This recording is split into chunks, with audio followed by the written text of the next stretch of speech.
Welcome, my dear students, to Standard 10th class Science and Technology Part 2. We begin with animal classification. In this lesson, we will cover history of animal classification, new method system of animal classification, and kingdom Animalia. Benefits of animal classification. By placing the animals in proper classified groups, their study becomes convenient. By studying few animals from each group, understanding the entire group becomes easy. Animal classification leads to better understanding of animal evolution. Identification of animals can be done with great accuracy. The relationship of animals with other living organisms is better understood. The habitat of each animal and its exact role in the nature can be understood by learning animal classification. Various adaptations of animals can be studied. Living organisms are classified into two groups, prokaryote and eukaryote. Prokaryote consist of the kingdom Monera, whereas eukaryote consist of unicellular organisms and multicellular organisms. In unicellular organisms, the kingdom Protista. In multicellular animals, those with cell walls and those without cell walls. Those with cell walls consist of autotrophs and heterotrophs. Autotrophs are the organisms which produce their own food, whereas heterotrophs are the organisms which do not produce their own food. In autotrophs, you have the kingdom Plantae, whereas heterotrophs consist of the kingdom Fungi. Those without the cell walls consist of the kingdom Animalia. This is the classification of the living organisms. Traditionally, depending upon the presence or absence of the notochord, the animal kingdom has been divided into two groups, non-chordates and chordates. Non-chordates. Characters of non-chordate animals are as follows. Body is not supported by rod-like notochord. Pharyngeal gill slits are absent. Nerve cord, if present, is on the ventral side, that is the lower side, or in the front. It is solid and paired. Heart, if present, is on the dorsal side or on the upper side or at the back. Chordates. Characters of chordates are as follows. Body is supported by notochord. Pharyngeal gill slits or lungs are present for respiration. Nerve cord, if present, is on the dorsal side, that is the upper side or at the back of the body. It is hollow. Heart, if present, is on the ventral side or lower side or in the front. Look at the diagram over there, my dear children. Notochord is a long rod-like supporting structure present on the dorsal side, that is the upper side or at the back of the animal body. It keeps the nerve tissue isolated from the remaining body. This is the characteristic of chordates. Classification of animals. The kingdom Animalia is classified into two groups, non-chordates and chordates. Non-chordates is further divided into phylum Protozoa, Porifera, Cnidaria, Platyhelminthes, Aschelminths, Annelida, Arthropoda, Mollusca, Echinodermata, and Hemichordata. Subkingdom chordates is divided into chordata, which is further divided into Urochordata, Cephalochordata, and Vertebrata. Vertebrata is further divided into Cyclostomata, Pisces, Amphibia, Reptilia, Aves, and Mammalia. Criteria for new system of classification. In this we will learn body symmetry. In imaginary sense, if body of any animal is cut through imaginary axis of body, it may or may not produce two equal halves. Depending upon this property, there are different types of animal bodies. Asymmetrical body. In case of such body, there is no such imaginary axis of the body through which we can get two equal halves. For example, amoeba, paramecium, and some sponges. Radial symmetry. In this type of body, if imaginary cut passes through the central axis but any plane of body, it gives two equal halves.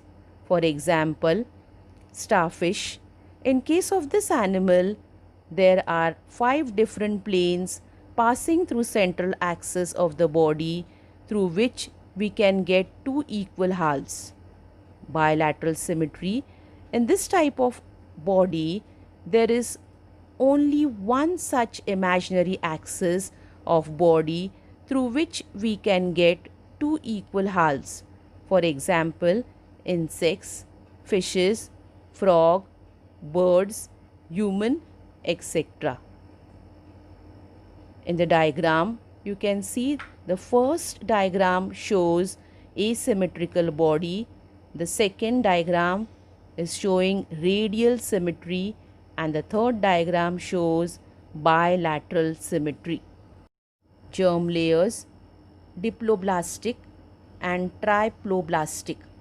In case of multicellular animals, germ layers are formed during initial period of their embryonic development, and from those germ layers only different tissues are formed in the body. In case of some animals, only two germ layers, that is endoderm and ectoderm, are formed. Endoderm is the innermost layer and ectoderm is the outermost layer.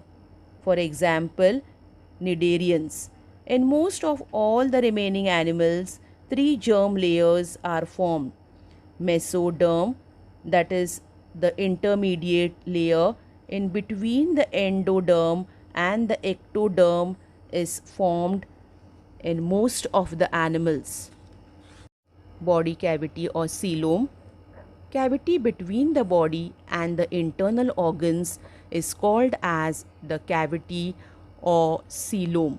In case of multicellular animals, during initial period of their embryonic development, body cavity is formed from either mesoderm, that is the intermediate layer, or the gut, that is the stomach. Such type of body cavity is present in animals of phylum Annelida and all phyla coming from Annelida. Such animals are called as eucoelomate, that is animals with true body cavity. Body cavity is absent in case of phyla Porifera, Cnidaria, and Platyhelminthes. Such animals are called as acoelomate.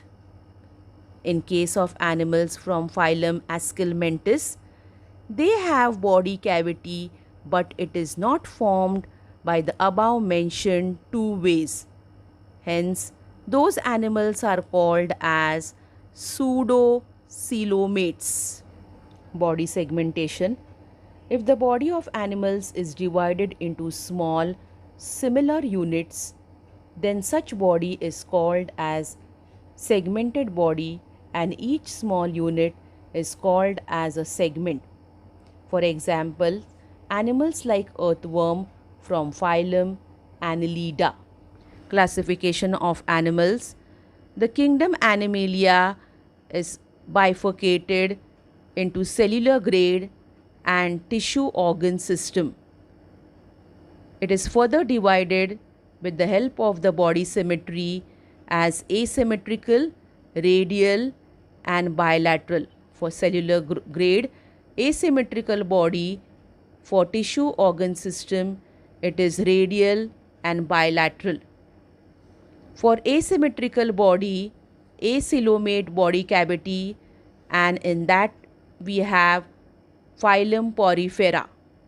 In radial symmetry, acylomate, in that we have the phylum Cnidaria. In case of bilateral symmetry, acylomate, in that the phylum present is Platyhelminthes. In bilateral symmetry, again pseudocoelomate consists of the phylum Aschelmenthes. In case of bilateral symmetry again, eucoelomate consists of Annelida, Orthopoda, Mollusca, Echinodermata, Hemichordata, and Chordata. We begin with the first phylum, phylum Porifera. These animals are simple body plan and are called as sponges. They bear numerous pores on their body. Their pores are called as ostia and oscula. These are aquatic animals and most of them are marine and few are freshwater dwellers. Most of the animals have asymmetrical body. These animals have special types of cells called as collar cells. These animals are always attached to the substratum and do not show locomotion. Hence they are referred to as sedentary animals. Their spongy body is supported by spicules or spongin fibers. Spicules are made up of calcium carbonate or silica. These animals feed upon small organisms taken in their body along with the water. Water is taken in through ostia and given out through oscula. These animals reproduce by budding, an asexual mode of reproduction, or by sexual method. Besides, they have a good ability of regeneration. For example, Sycon, Spongilia, bath sponge, etc. Phylum Coelenterata or Cnidaria.